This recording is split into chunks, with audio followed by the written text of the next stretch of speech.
The next giveaway for 5 Blessing of the Welkin Moon will be at 4,000 subscribers, so make sure you're subscribed. I'll randomly select 5 winners from the comment section, so don't forget to like, comment, and of course subscribe as well. Hello travelers! Just a few weeks ago, the beta for version 5.6 has already started, and you would be surprised to know that at this point, we've pretty much have everything we need to know about what's coming in the next patch. In this video, I'll be going over the upcoming banner lineup for version 5.6, including all the new characters and reruns, the new map and events we can expect, and some exciting new quality of life changes coming in the next patch. This video is definitely going to be interesting, so make sure to stick around. Now, without wasting any more time, let's dive right into the video. Starting off with the new map. This time, it seems we're getting the new map on the southwest side of Natlan. As of now, this new map will be mostly covered in mist and can be seen in version 5.5, but gets accessible in 5.6. With that, this new map is said to offer a new world boss, also known as the Secret Source Automaton Overseer device. When the boss is in its sweeper mode, it becomes more aggressive and builds up flow momentum, which strengthens its defense and attack damage. To prevent this, players have to deal consistent cryo attacks in order to weaken its defense and its normal attack. As of now, this new boss only drops upgrade materials for Iskofi-ayh, but I'm pretty sure we'll see more characters in future who will benefit from this boss. Moving on, we're also expected to see the next sequel of the Archon Quest in this patch. And surprisingly, this sequel of the Archon Quest will take place in Mondstadt and continue the story of Durin, the dragon buried beneath Dragonspine. As of now, these are the characters confirmed to appear in the main Archon Quest, but that's just the beginning. With this new Archon Quest, we'll also be getting introduced to our final weekly boss in this patch.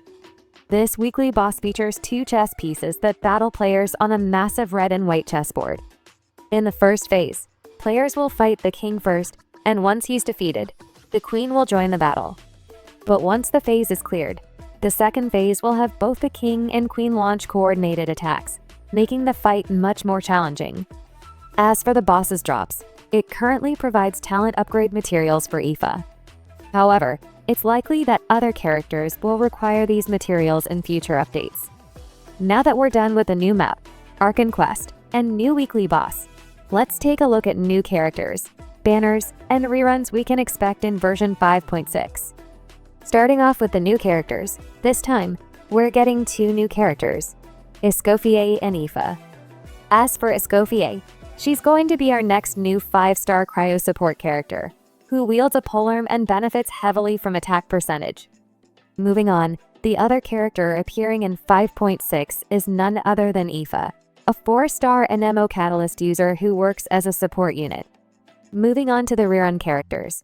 Beta testers are stating that there will only be 1 new 5-star character in version 5.6, leaving the rest for reruns. So, if we follow that, we can expect Iskofi-ayh as a new 5-star cryo unit, followed by Eefa as a 4-star, with Navia joining them as the rerun candidate. This makes sense, as it's been a while since she had her last rerun. Moving on, in the second phase, we can expect Kinich as the rerun candidate, followed by Raiden Shogun as the Archon rerun. Personally speaking, when I first saw this, I didn't believe that Raiden would get a rerun here, since Archons usually rerun once per region. But at the same time, I can't deny that it's true, as several reliable leakers have confirmed that this will indeed be the banner lineup for version 5.6. So, there's a pretty high chance that Raiden will get her rerun here. Now, let's take a look at some new quality of life updates, events, and the total amount of Primogems F2P players can accumulate throughout the entire patch. Starting off with the new events, this time, it looks like the main event of version 5.6, also known as the Whirling Waltz, will take place in Fontaine. And as a reward, players will receive a free 4-star bow, which has a base attack of 509.61 and 41.35% HP percentage as its substat at level 90 on R1.